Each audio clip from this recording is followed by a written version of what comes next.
Hello everyone, आज हम करने जा रहे हैं सीक्वेंस वाइज क्वेश्चन नंबर 76 और ये फर्स्ट क्वेश्चन है डिफरेंशियल इक्वेशन का, जो कि सीबीएसई क्वेश्चन बैंक में दिया गया है। चलिए स्टेटमेंट को रीड करते हैं।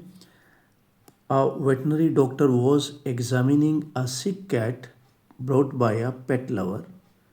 When it was brought to the hospital, it was already dead. The pet lover wanted to find the time of death. He took the temperature of the cat at 11:30 p.m., which was 94.6 degree Fahrenheit. He took the temperature again after 1 hour. The temperature was lower than the first observation. It was 93.4 degree Fahrenheit. The room in which the cat was put is always at 70 degree Fahrenheit. The normal temperature of the cat is taken as 98.6 degree Fahrenheit when it was alive.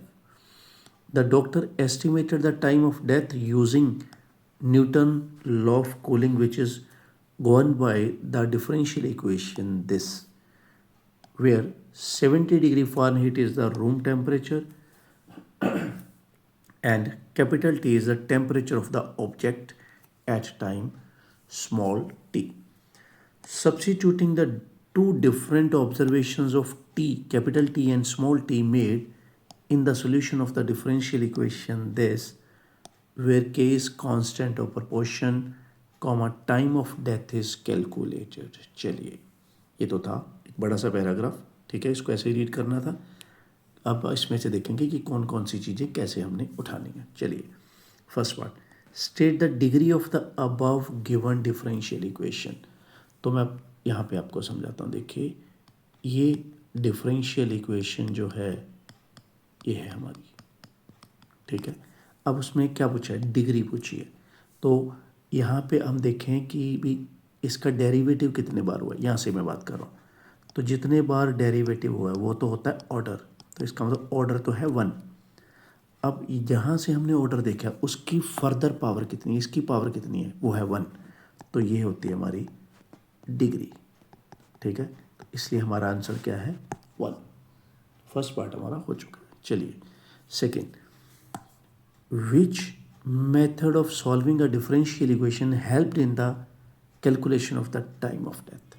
तो अब मैं आपको फिर ये वाला detail में बताता हूँ कैसे। देखिए, D T by D T ये हमारी क्या है, डिफरेंशियल इक्वेशन, ठीक है। इसको कैसे सॉल्व करेंगे, तो सबसे पहला मेथड क्या आता है हमारे सिलेबस में, वेरिएबल सेपरेबल।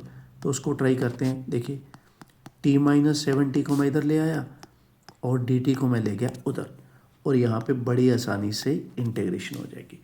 तो मैं बोल सकता हूँ कि वेरिएबल सेपरेबल जो है मेथड यहाँ पे मोस्ट अप्रोप्रिएट है, बहुत सूट कर रहा है। तो इसलिए यहाँ पे मैं टिक करूँगा ए ऑप्शन पे, ठीक है। अब आगे चलते हैं।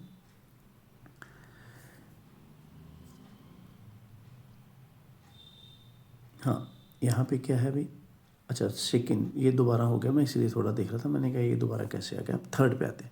If the temperature was measured 2 hours after 11:30 p.m, will the time of death changes, will the time of death change.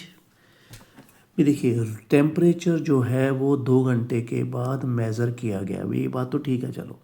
अब देखो क्वेश्चन क्या है, क्वेश्चन जनरल बना दिया उसने। कह रहा है will the time of death change, ठीक है। क्या अभी डेथ का टाइम चेंज हो सकता है, ठीक है। टेम्परेचर चाहे कैट का 2 घंटे के बाद, 11:30 से 2 घंटे के बाद चेक किया गया, वो ठीक है, मगर क्या उसका डेथ का टाइम चेंज हो सकता है, इस बात का उससे कुछ लेना देना नहीं है कि उसका टेम्परेचर कब चेक किया गया है। डेथ का टाइम चेंज किसी हालत में नहीं हो सकता। तो हमारा जवाब क्या आएगा, नो, डेथ का टाइम नहीं चेंज हो सकता भाई, ठीक है। टेम्परेचर मेज़र करना वो एक नॉर्मल सी बात है, सिली सी बात है। चलिए फोर्थ पे आते हैं। The solution of the differential equation this is. अब इसको हम सॉल्व करते हैं। देखिए, पहले तो मैंने क्या करना है, वेरिएबल को सेपरेट करना है। ये देखिए, मैंने वेरिएबल सेपरेट कर लिए, ये मैंने प्रीवियस पार्ट में भी बताया था। उसके बाद इंटीग्रेटिंग, ठीक है, इंटीग्रेशन करेंगे दोनों साइड्स पे। यहाँ पे क्या आएगा, log t-70 का मॉडुलस, यहाँ पे क्या आएगा KT प्लस C, ठीक है। तो ये ऑप्शन देखिए मेरी ऊपर ही पड़ी हुई है, ए ऑप्शन। चलो अब आगे बढ़ते हैं। If T is equal to 0 when capital T is 72 then what is the value of C। तो यहीं पुट कर रहा हूँ मैं, स्मॉल t की जगह पे 0, कैपिटल T की जगह 72 और देखता हूँ C क्या आता है। चलो पुट करो, 70 माइनस 70, स्मॉल t की वैल्यू है 0, ये आ गया लॉग ऑफ मॉडुलस ऑफ 2 और यहाँ पे C, और 2 क्या है पॉजिटिव क्वांटिटी है तो इसको लॉग मॉडुलस में से मैं बाहर भी निकालूँ तो भी कोई दिक्कत नहीं है। ये देखिए भी ये बन गया। तो इस तरह से हमारा ये वाला केस स्टडी है बच्चों ख़त्म होता है डिफरेंशियल इक्वेशन का। एक और केस स्टडी मेरे को नज़र आ रहा है तो इसके बाद मैं वो करूँगा मैं डिफरेंशियल इक्वेशन का, उसके बाद ये वाला टॉपिक हमारा क्वेश्चन बैंक से ख़त्म हो जाएगा डिफरेंशियल इक्वेशन का, ठीक है। इसी ऑर्डर में मैं चलता जाऊँगा। आप CBSE का जो है क्वेश्चन बैंक डाउनलोड कर लें, नहीं तो फिर मेरी पोस्ट में देखें, क्वेश्चन सारे मैंने दिए हुए हैं अनसोल्ड, वहाँ से आपको पता चल जाएगा कि किस ऑर्डर में सोल्यूशन मैं यहाँ पे बना रहा हूँ, ठीक है। तो बोर्ड वाले क्वेश्चन केस स्टडी का खजाना में पढ़े हैं जिस प्लेलिस्ट में अभी आप हो, इसमें 76 क्वेश्चन चल रहा है हमारा। और अगर आपने टॉपिक वाइज करने हैं तो आपको दूसरी प्लेलिस्ट पे जाना पड़ेगा जिसका एंड स्क्रीन पे लिंक पड़ा है, ठीक है। और चैप्टर वाइज करने के लिए बेस्ट प्लेलिस्ट है, उसमें चैप्टर वाइज करो, प्रैक्टिस करो, देखो किस तरह से केस स्टडीज़ बन सकते हैं आने वाले एग्ज़ाम्स में, ठीक है।